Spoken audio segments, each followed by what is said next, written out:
welcome back to another episode of Tonewise Productions. Today we are here with the Beetronics Seabee. All right, getting right into it here. We're going to just touch on the clean tone and all of that, and then I'm just going to give some sound references of all the different modes. There's so much in this that kind of dialing through it as we go through isn't, I think, the most time-effective way to handle this. So that being said, let's move right into this. This is my PRS McCarty 594 going into my 2-Rock Classic Reverb, which sounds a little like this.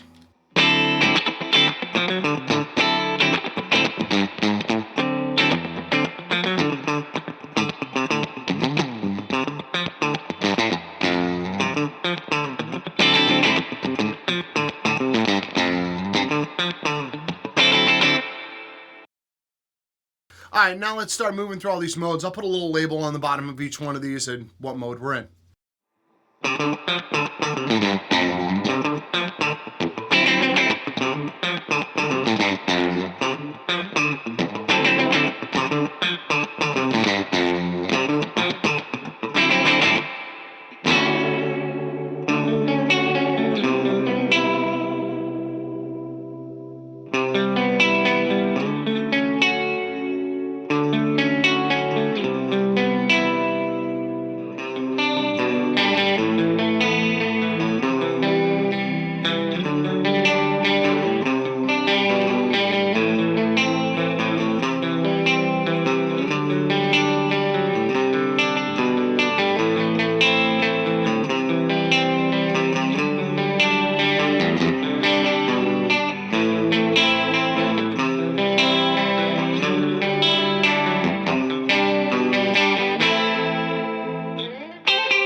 skipped over the mad mode on this. I find it hard to really get a sound that really inspired me to go through that one. The step sequencer in there isn't really my bag, so to speak. I know some people might find that really interesting. It does a lot of what the Arp Mode does in a little bit of a different way. That being said, the takeaway from this, I think that the chorus sounds in this are fantastic. There's a lot of inspiring stuff in here. The rotary sounds. The dual foot switch function is great for the ramp speed, kind of gives you that multiple ability to get through a couple of different sounds. That said, I do think the user interface on this is a bit difficult at times. You really have to sit with the manual to pull out some of the sounds, especially in the deeper settings when you get into that harmo chorus, step filtering, step sequencer area. On the other side, it can be a little daunting to try to get this out of the box and get a sound with it. I really had to spend a lot of time, especially on that harmo chorus side, to find really anything I found usable and inspiring in there. It's not to say it isn't in here. It just requires a lot of effort, and that can be difficult for people, I think, walking into it for the first time. The chorus side, though, not so bad. Pretty easy to pull out some really good chorusing sounds, stepping in between a couple of different speeds. The rotary, same kind of deal. That was a very simple setup.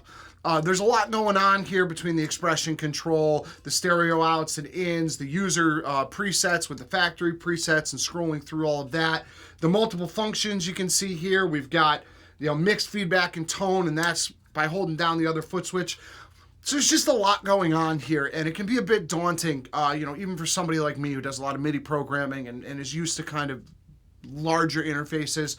Not having a screen to see what you're doing and having to rely on the lights requires a bit of memorization. But all in all, a cool pedal. I think I found some really cool sounds in this, especially on the chorus side. So it's been really cool to sit down and play with this.